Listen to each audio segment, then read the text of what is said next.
Kabanata 202. Hindi ako interesado sa mga Zimmer, pero isang Zimmer ang asawa ko. Mukhang kalmado si Harvey York. Kailangan kong siyang mahalin ng buong puso at kaluluwa dahil asawa ko siya. Ito ang pinakasimpleng dahilan. Master na Iswell, kung wala ka nang sasabihin pa, aalis na ako dahil naghihintay pa rin ang asawa ko sa bahay. Pagkatapos nito, marahang ngumiti si Harvey kay Rosalie na Iswell. Tumalikod siya at saka umalis. Hindi siya pinigilan ni Shane na Iswell. Tumingin naman siya sa likod ni Harvey na may ilang pagbabago sa kanyang facial expression. Lalaki lang siya at medyo bata pa. Ngunit sobrang kalmado niya nang tinukso siya ng pera, kapangyarihan at kagandahan.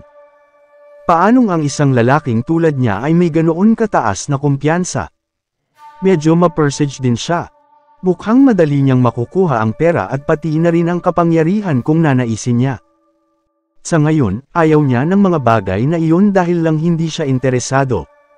Dahil ba sa kanyang kumpiyansa? O mataas ang tingin niya sa kanyang sarili? Sa sandaling iyon, hindi kayang basahin ni Shane ang naging kilos ni Harvey. Bagaman, isa ring agresibong tao si Shane noong bata pa siya, alam niya na hindi siya ganoon katapang at kadominanti tulad ni Harvey ngayon.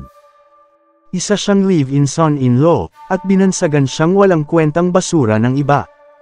Paanong may kumpiyansa pa rin siya at mayabang?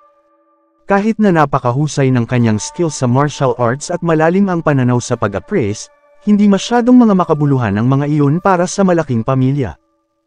Hindi kaya marami pang tinatagong sekreto ang lalaking ito. Pagkatapos ng ilang sandali, marahang ngumiti si Shane. Tila para kay Rosalie at sa kanyang sarili ang mga susunod na sinabi niya. Little boy, hindi ko alam kung bakit mataas ang kumpiyansa mo. Pero dahil ganoon ang kumpiyansa mo, gusto kong makita kung hanggang saan ka makakapunta. Ngunit maniniwala ako na makikita mo kung ano ang lakas at kapangyarihan ng 100 taong gulang na pamilya. Pagkatapos, sigurado akong pupunta ka at magmakaawa sa akin. Ngumiti si Shane, pagkatapos ay tiningnan niya si Rosalie ng may kumpiyansa. Mabuti kung apo, kailangan mong magkaroon ng kumpiyansa minsan, para ka lang nangingisda.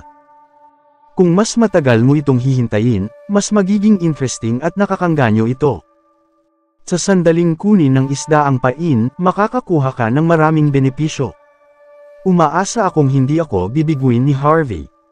Kung hindi, baka hindi ko mapigilan ang sarili ko, at sakalin ko siya hanggang sa mamatay siya.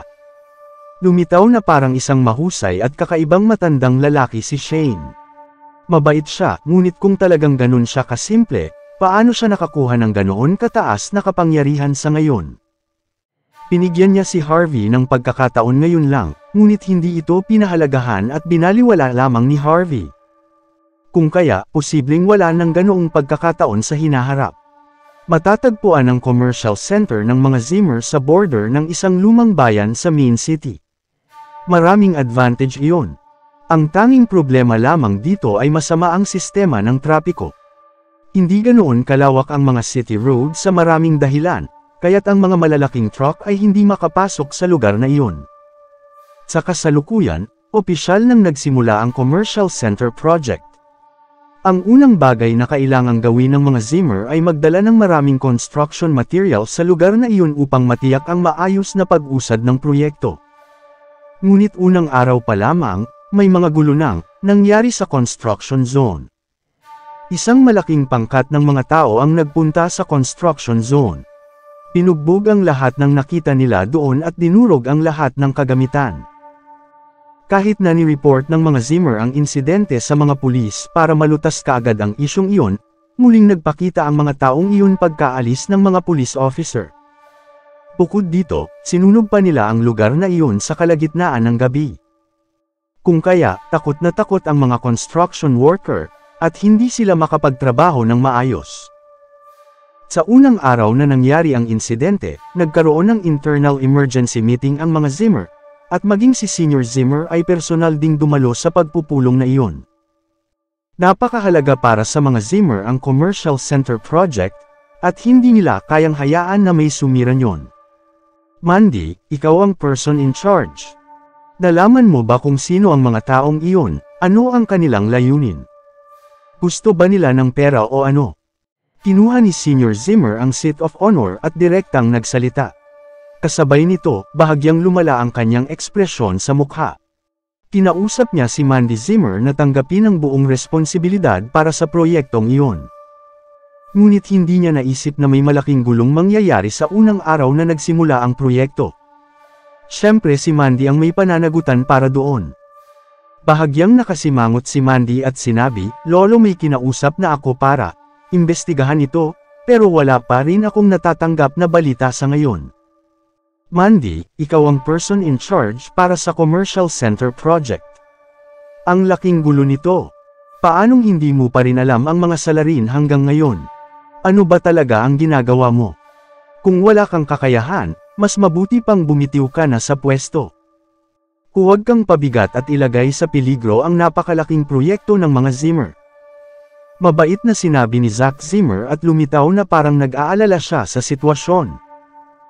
Nang marinig iyon mula kay Zack, kumunot ang noo ni Senior Zimmer at sinabi, "Mandy, kung hindi mo kayang lutasin ang isyong ito, kailangan mo talagang bumaba sa pwesto." Nang marinig iyon, maraming tao mula sa mga Zimmer ay lumiwanag ang kanilang mga mata. Malaki ang naiambag noon ni Mandy, kaya't hindi nila maiwasang pumanig sa kanya at magsalita para sa kanya. Ngunit hindi nila inaasahan na walang balak si Mandy na payagan silang gumawa ng ilang mga lihim trick at makakuha ng malaking pakinabang mula sa proyektong iyon.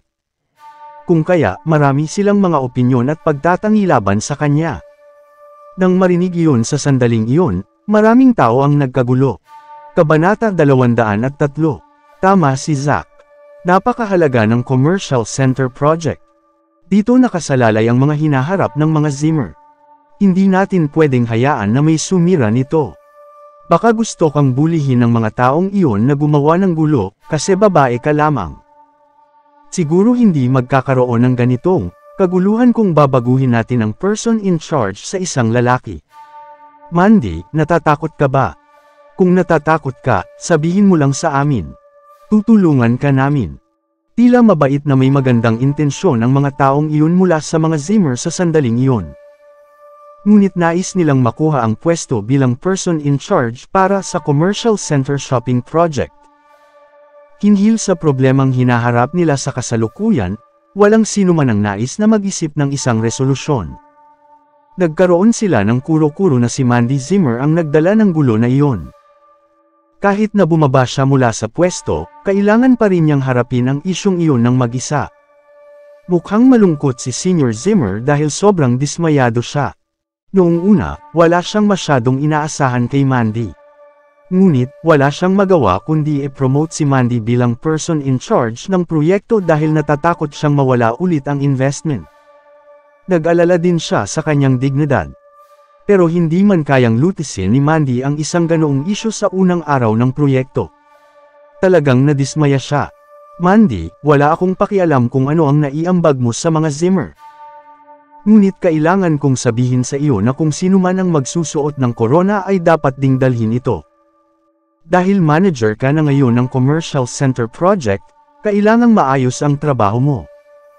Dapat mong talakayin kaagad ang lahat ng mga issue. Kung hindi, kung na-promote kita bilang manager, pwede din kitang tanggalin mula sa post na iyan." Malamig na sinabi ni Senior Zimmer. Matapos marinig yun ni Mandy, medyo naging balisa siya. Hindi madali ang mga pinagdaanan niya para makuha niya sa wakas ang investment funds at ma-appoint bilang project manager. Malapit na niyang ibigay ng buong lakas ang kanyang mga kakayahan. Ngunit hindi niya naisip na baka mapilitan siyang bumaba sa pwesto dahil sa isang maliit na isyong nito sa unang araw.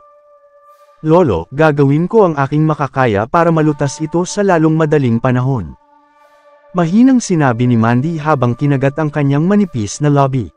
Sa sandaling iyon, natawa si Zack Zimmer. Pagkatapos nito, tumayo siya at mayabang na sinabi, "Lolo, matagal ko nang napag-alaman na hindi ito malulutas ni Mandy. Kung kaya, may kinausap ako para pumunta at imbestigahan ito at para maintindihan natin ng lubusan ang buong pangyayari. Ngunit dahil si Mandy ang project manager, hindi tama na mangialam ako kapag wala na sa authority ko. Mas mabuting siya mismo ang humarap dito." Nang marinig ang mga sinabi ni Zack, Tumingin ng may paghanga ang mga tao sa kanya. Paanong nasa kapangyarihan ng isang babae? Tiyak na mas mahusay at magaling si Zack. Palihim siyang tumulong para malutas ang malaking isyong ito para sa mga Zimmer. Si Zack pala talaga ang may kakayahan. Mabilis siyang umaksyon. Siya talaga ang taong kayang gumawa ng mga magagandang bagay.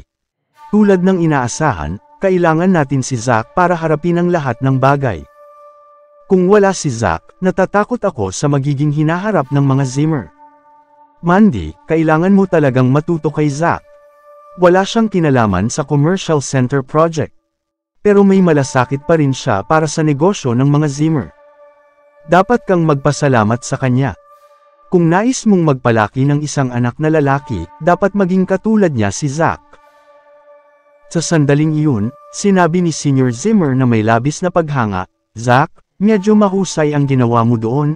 Napabilib mo ang lolo mo, masaya ako at nagawa mong solusyonan ito. Hindi mali, ang mabuting impresyon ko sa iyo, apo." Naging hambog si Zack, ngunit lumitaw pa rin siyang mapagpakumbaba, pinupuri ng iba. Sinabi niya pagkatapos, "Lolo, bagaman hindi ako ang project manager ng commercial center, apo mo ako, at ako din ang tagapagmana ng mga Zimmer. Anumang alalahanin ng mga Zimmer, ay alalahanin ko rin. Paano ako magiging isang leader kung wala akong gagawin at hindi ako mangingialam sa problema ng pamilya Zimmer kahit labag ito sa aking kalooban, gagawin kong tumulong para sa kapakanan ng ating pamilya." So nalaman mo na kung ano mismo ang nangyari. Ngumiti si Senior Zimmer at sinabi iyon. "Oo, nalaman ko. Mga gangster lamang sila na naisip na sobra-sobra ang nakuhang investment fund ng mga Zimmer. Gusto lamang nilang makakuha ng bahagi dito. Siguradong pupunta sila para makikipag-bargain kay Mandy. Kung papaano ka makikipag-bargain sa kanila o bibigyan sila ng pera, hindi na ako makikialam doon. Kung tutuusin, hindi ako ang project manager ng commercial center." Sinabi ni Zack nang may banayad na ekspresyon ng mukha. "Narinig mo ba iyon?" Masamang tumingin si Senior Zimmer kay Mandy. "Wala kang kwenta. Kailangan mong matuto mula kay Zack sa hinaharap. Dahil tinulungan kanyang imbestigahan ang katotohanan, mas mabuti kung personal kang pupunta at makapagnegosasyon sa kanila. Kung gusto nila ng pera, pagbigyan mo na lang ang kanilang kahilingan kung ilang $100,000 lamang iyon. Gusto nating maging wise at tama. Naiintindihan mo ba yun?" Tumingin si Mandy kay Zack na may komplikadong ekspresyon ng mukha. Mahinahon niyang sinabi, "Lolo, huwag kang mag-alala. Sigurado makakaisip ako ng paraan para malutas ito ng maayos. Malutas ito ng maayos." Sa pagkakataong iyon, tinagilid ni Zack ang kanyang ulo at palihim na malamig na ngumiti. Mangyayari lamang iyon kung papayag si Mandy na makatabi sa kama si Covey.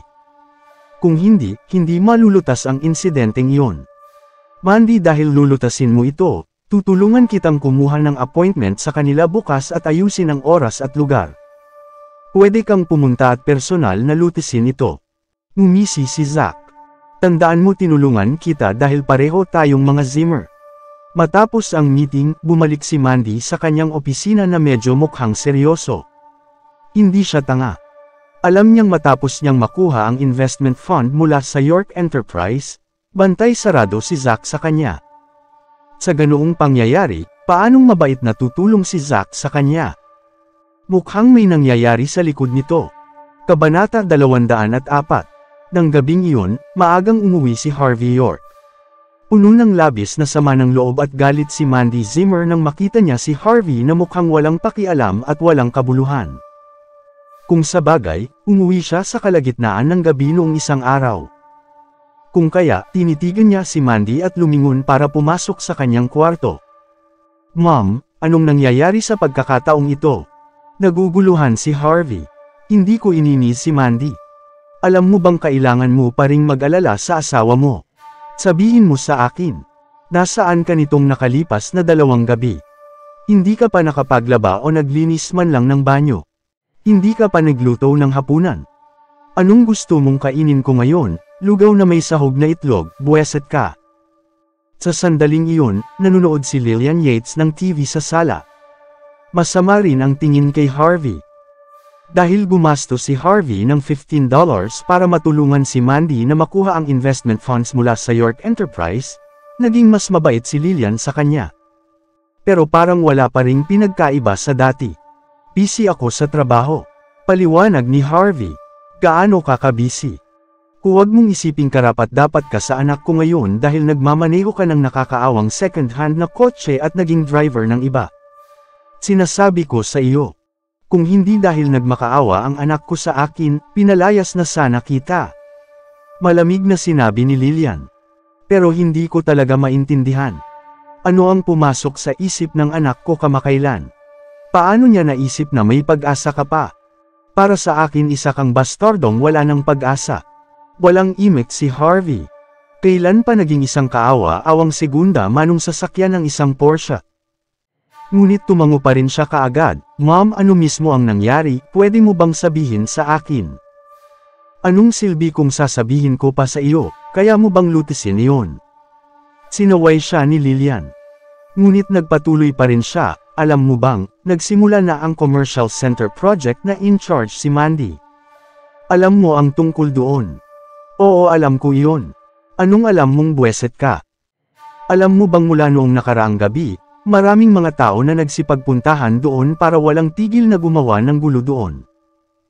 Hindi lamang nila sinira ang mga construction materials, binugbog pa nila ang mga manggagawa doon at sinunog din ang lugar.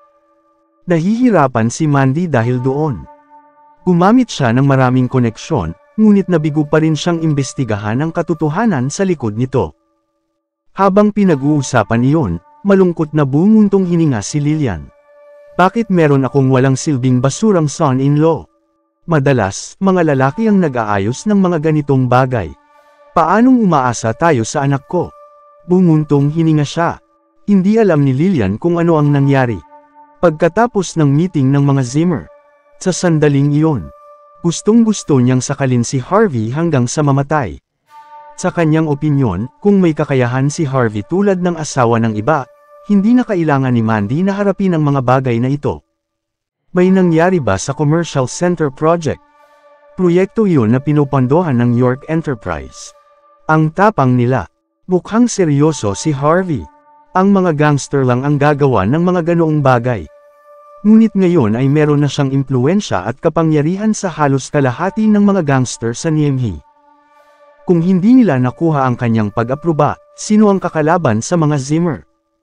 Bakit hindi? May investment sa maraming mga properties ang York Enterprise. At saka, kung hindi may tatayo ang commercial center sa takdang oras, kailangang magbayad ng mga Zimmer para doon. Bakit magkakaroon ng pake ang mga York doon? Tumingin sa kanya si Lillian na para bang nakatingin sa isang ignorante. Kalimutan mo na ito. Bakit pa ako nag-abalang sabihin ang mga bagay na ito sa iyo? Pilasan mo at maglinis ka na ng banyo ngayon. Kung hindi, mabubweset ako kapag nakikita kita. Sinaway ulit siya ni Lillian.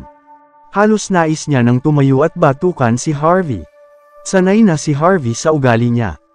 Kaya't matapos na sandaling mag-isip, naglakad pa rin siya sa kwarto.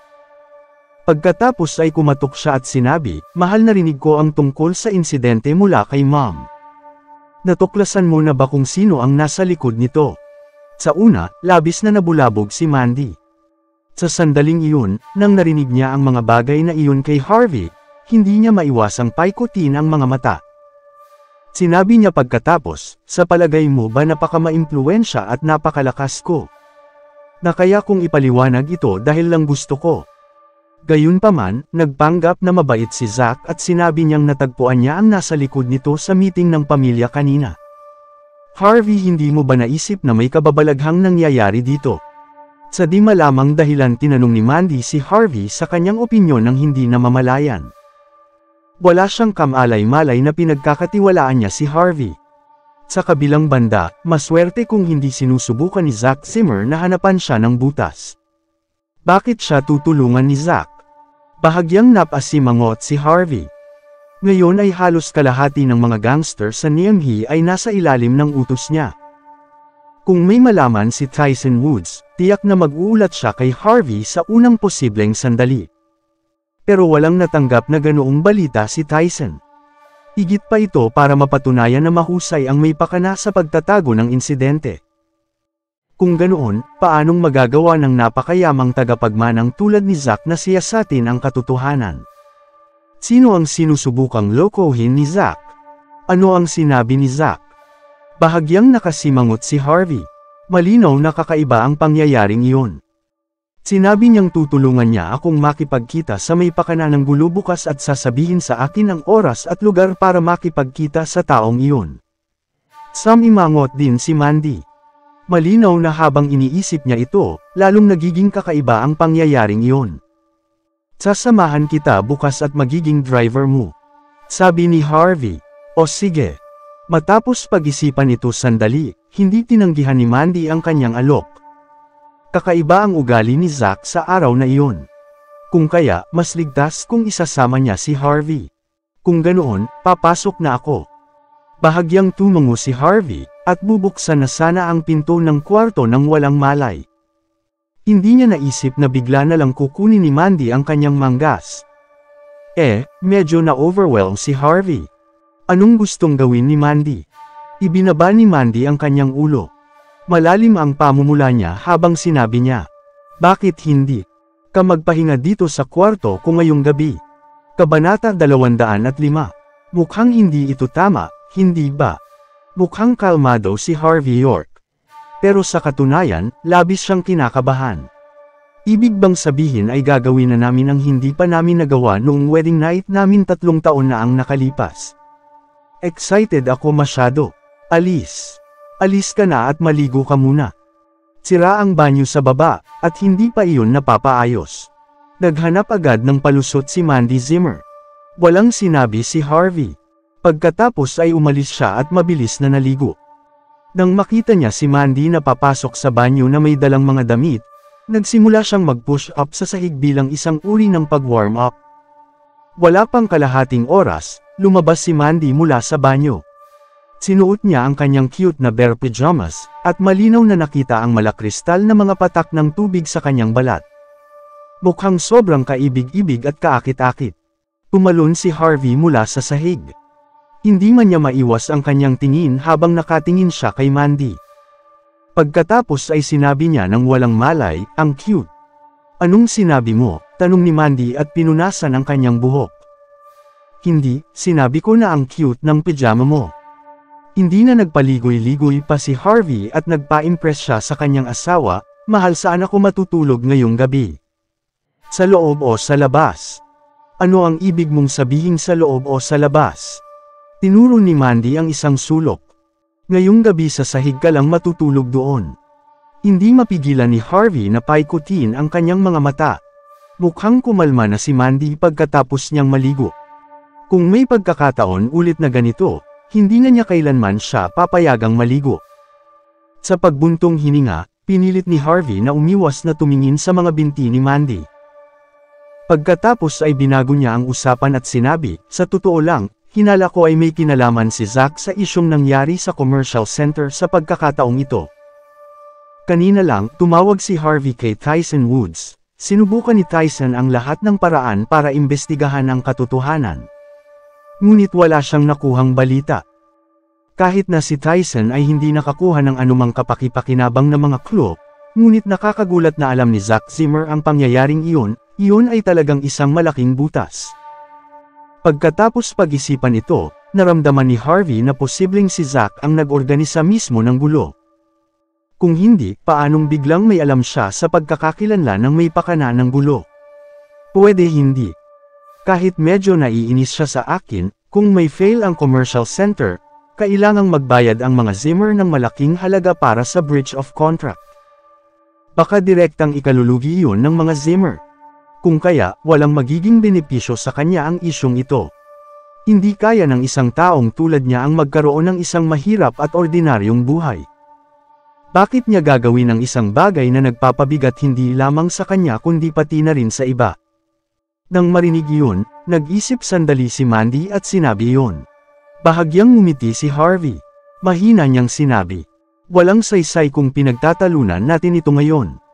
Dapat malaman natin ang tungkol dito bukas. Sa parehong oras, nagkita muli sina Zack at Covey.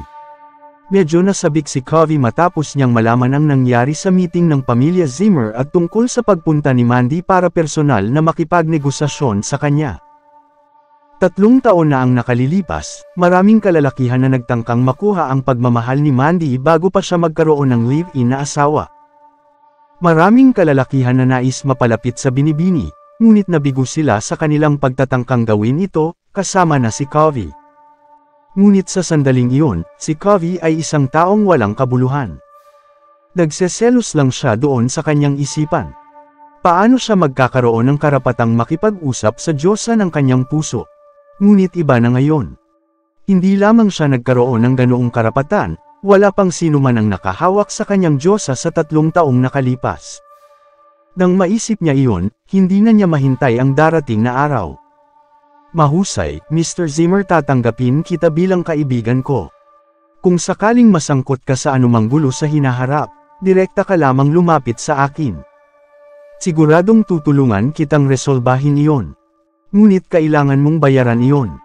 Tawa ng tawa si Covey at nangako kay Zack. Mukhang masama at walang awa si Zack. Ang mga gangster ay karaniwang aaksyon lamang para sa pera. Wala silang pakialam sa iba. Ayos lang kung gagamit siya paminsan-minsan ng taong tulad nila. Kung palagi siyang hihingi ng tulong sa kanila, baka isang araw ay masira siya. Isa pa, naisip niya na mapupunta sa kanya ang mga Zimmer balang araw hanggat mapalayas niya si Mandy. Kaya ano ang kailangan niyang ipag-alala? Habang iniisip ang tungkol sa lahat ng sama ng loob at kahihiyang tiniis niya dahil sa proyektong iyon, napuno ng matinding hinanakit at galit si Zack sa sandaling iyon. Kung iniwan lamang niyang ganoon iyon, tila hindi ito sapat. Sa pag-iisip nito, ngumiti si Zack at sinabi, "Brother Chad, may isa pang bagay tayong kailangan pang pag-usapan. Sabihin mo." Matapos ang pangyayari bukas, gusto kong malaman ng buong Niamhi ang tungkol sa pangyayaring iyon. Iniisip ko kung ano ang tingin mo dito. Niliitan ni Zack ang kanyang mga mata at sinabi iyon. Bahagyang napatigil si Covey. Hindi nagtagal ay naintindihan niya kung ano ang ibig sabihin ni Zack doon.